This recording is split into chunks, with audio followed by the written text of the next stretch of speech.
That's going to be Chandler Jones. Chandler Jones looks doubtful for Sunday. Will the top pick, Tyree Wilson, be ready for the moment Sunday? Tyree Wilson seems like he's a guy with a very good upside, in my opinion. You know what I mean? And he seems like a guy who's going to be really good for the Raiders moving forward. But I still think that he might be a little green going into this game. He's going to be learning on the job. He didn't actually do too much during preseason. He didn't do too much during training camp because he was still dealing with an injury. Now he's 100% healed from that injury, all that good stuff. And he did play for a quarter or so against the Cowboys, yeah, the Cowboys, and he made a nice little move that Brian Baldinger actually highlighted on Twitter after the game, and it seemed like it was a very big time pro move. He showed this elusive speed that only the great ones truly have, but I don't know if the strength is there the way that you want it to be at this point because he's still getting into the flow of being an NFL player. So the Raider fans should not expect him to do a lot. But my biggest concern is another distraction in the locker room. It seems like this has become a very, very telling situation with the Raiders. You pissed off Derek Carr last year. You pissed off cornerbacks and other players as well too. You really irritated Josh Jacobs as much as you could this summer to the point to where he sat out the whole summer and didn't sign up until last week. He easily could have still signed that contract because the contract was always on the table. The $10 million deal was always on the table. It's just that he thought that they were going to show some love and really put him in a very comfortable situation, but they somewhat met him in the middle. But Chandler Jones wants to win football games. He's at the point of his career where it's not about playing for coaches that you've been playing for your whole career. It's about winning a championship. When he went to Arizona, he had the idea that this team was building towards playing for a championship. That team went to the left, everything went south. He goes to the Raiders. He sees some potential with the Raiders coming off of a playoff berth and, still having Derek Carr, who was considered a top 10 quarterback going into last season.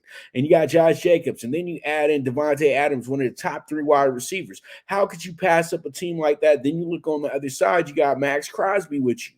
And then these coaches that the Raiders have to sink their fangs into these great players and start draining them.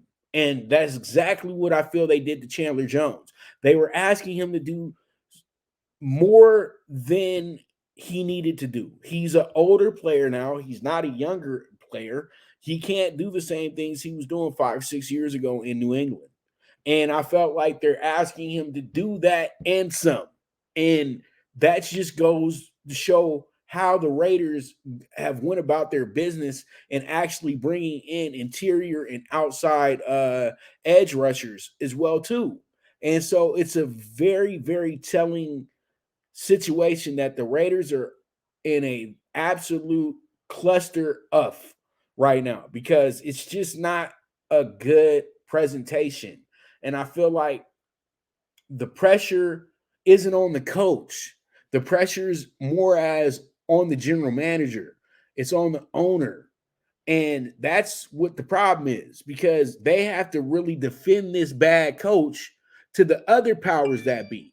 Because, yeah, everybody talks about Mark Davis and everybody talks about Dave Ziegler. But Mark Davis has a whole group that he has to answer to. Look it up. He's not the owner. He's the controlling partner. And I can tell you right now, those group of men are very frustrated. They're tired of this. They came to Vegas with the idea that the Raiders would be a perennial playoff team each season that they got there. They said they needed a new stadium to have a new outlook on life. And they got their new stadium. And they've actually regressed in that time since they've gotten that new stadium. So the Raiders have a lot that they have to deal with this season.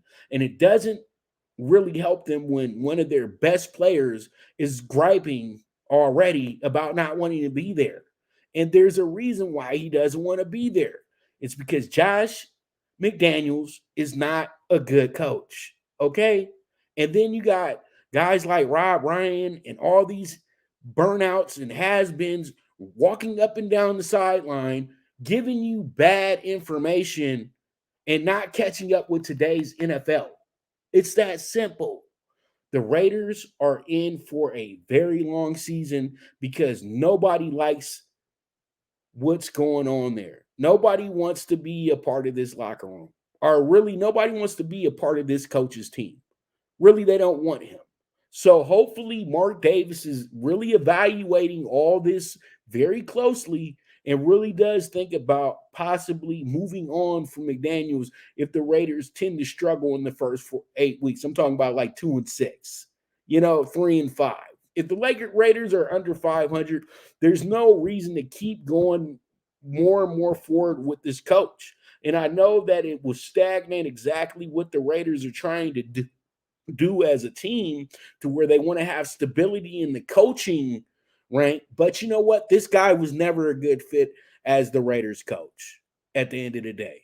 The Patriot way is the old way in the NFL. It's not going to work anymore. You had to have certain tools to run that type of mantra. The Raiders are not built for that type of mantra. The Raiders are the rebels of the NFL. And that's what they need to keep up.